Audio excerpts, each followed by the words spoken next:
Бүгүнкү биздин ушул митингге чыкканыбыздын башкы себеби көчөкү Өзбекстандын аскерлери Аксы жергесине биздин баягы али тактала элек ратификация боло элек, эч кандай демаркация, делимитация боло элек территорияга кирип келип өздөрүнүн 2 БТР, 2 КАМАЗ менен кошо 40 аскерин койгон блокпостуна каршы, агрессияга каршы биз бүгүн митингге чыгып жатабыз.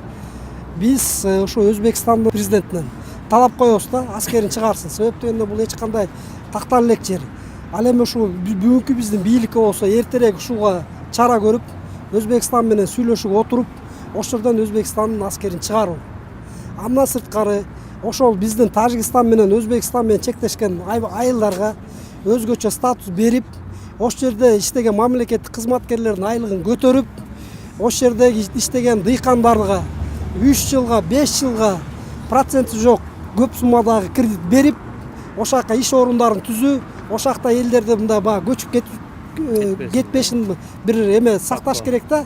Ошол жердеги балдарды аскерликке алып, андан кийин аскерлигин өтөп, мөөнөтүн өтөп бүткөндөн кийин контракттын катары ошол жерде чек ара кызматын алып, ошо айылдын балдарын ушундай талаптарыбызды аткарса деген бир эме да, баягы ниет.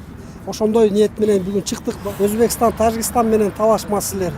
Биринчиден баягы бийликтин алсыздыгы болсо, экинчиден ошо жерлерди буга чейинки акимдер баягы мисалы тажиктерге пайдаланууга берип койгон, акчасын алып, өзбектерге пайдаланууга берип койгон, анан барып келип туруп эле ал тигилер ээлеп алганда, ушунун арты менен, ушул окуянын арты менен ошондо акимдердин тетиги 20 жылдан бери ким кыргыз жергесин тажиктерге, өзбектерге арендага берип, ошол жерлер кийин алынбай калгандай болсо, үй бүлөсүн тиги эме үй мүлкүн конфискацияга алынып, ошондой акимдерди жер саткан. 15-20 жылга камасын деген да талапты коебуз да. Ошондой бир айрым бир чиновниктердин баягы кызыкчылыгы үчүн кыргыздын жерлери кетип калып, тигилер келип отурукташып, аз биздин жер деп чыкпай койгон фактылар толтура. Ушундай акимдерди да жоопко тартылышын талап кылабыз да биз.